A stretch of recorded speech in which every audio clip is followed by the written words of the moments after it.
Award-winning news broadcaster Frank Cipolla has been seen and heard on major market and network TV and radio for more than 30 years. His new book, It Shocked Even Us, and more crazy stories covering local news, takes you behind the scenes of your local TV newsroom. And joining us now is Frank Cipolla to talk about all this. Good morning. Good morning to you. Thanks for coming in. Now, the first thing I have to mention is Steve Villanueva is in your book. He's in the book. Steve is in the book. In fact, Steve and I worked together at WWOR Television, Channel 9 in New York City. Yeah. I anchored the weekends, and Steve was the weather guy there. And what did you say about him in your book? Well, you'll have to buy the book, Annie. I'm sorry. Is it good things? Oh, always good things. I had a lot of fun with Steve. In fact, Steve and I look very much alike, or we did then. And I'd go out on a story, and they say, yeah, weather forecast was right on, Steve. And he'd go out, and they'd say to Steve, that news report you did on that was great. So they'd always get us mixed up. I get a lot of, hey, Ian Nyberg. No, because the names are similar, too. So now I just say, yeah, hi, thanks. I used to autograph for Steve sometimes. Hey, stop watching me, Steve Villanueva.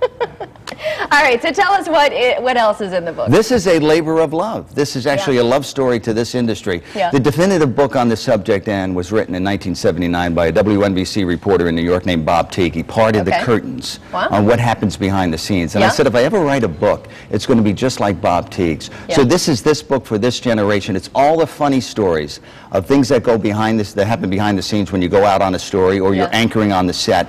And even though it's sort of New York centered, and that's where I worked most of my career, this happens in every single local newsroom in America. Cincinnati, Hartford, Wichita, wherever you might be. These are the funny things that happen behind the scenes. And I'm sure you've seen them. Yeah, you know, you're ready to write your book. That's right. So I see a picture of you on the front. You're at the Capitol. I mean, it's different stories that span how long of a time period? Well, I've been doing this amazingly, because I'm so young looking, 30 years. You started when you were 10. I started when I was 10 years old. That's correct. Thank you. Quite the prodigy. There's a photograph in here of me with a mustache and a plaid shirt, which was very stylish back then, in 1977. Did you have the long I did, chops? and everything around me is obsolete now. Of course, there were reel-to-reel machines. I was just going to say the technology has changed so much. Tremendously, tremendously. And we used to go out on a story, and it used to be a truck and everything, and now they Skype it in many stations, so it's a whole different world. But, you know, this is about journalism. But like and you about said, the way you put the story together is still essentially the same and hasn't changed. The job of the reporter hasn't really changed. You still have to get the video, the interviews, put it all together. You really have to get the story. You have to be a journalist first.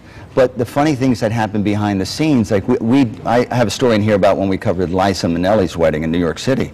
Everything that could possibly go wrong on that day, Ann, went wrong. And how we got that. That happens more often than you think. And people would say, you know, he does the live shot, and he says, oh, it's pretty good. But you didn't see the first 6 hours of how everything went wrong up until that point, and we pulled it off. I remember after we pulled off that Liza Minnelli report for Channel 9 in New York City, the photographer, the shooter, and I looked at each other and said, how the heck did we do that? How did we do that? So and it's smoke and mirrors, because you can't let the viewer know that, you know, everything is falling apart. So did you, the stories, it'll talk about what happened behind the scenes, and also did you get to interview Liza that day, or was she busy with her wedding? She was a little busy, and I think she wanted to talk with us, but you'll have to read the book. I'm sorry. And did you ask where you can get the book? I don't know if you did or not. No, go ahead.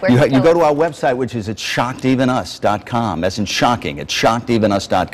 And you could buy it on the internet, by mail, or by phone. It's a very funny summer breezy read, and I would recommend, as I used to do, I used to call my Aunt Lena and Uncle Mike in Old Saybrook, Connecticut. I'd drive down there, I'd sit along the Sound, and I'd read a nice summer book. This is a funny book. There's nothing political, nothing controversial in it, just the funny things that happen behind the scenes in your local newsroom. And you'll never watch news the same way again. No, you may never watch news at all.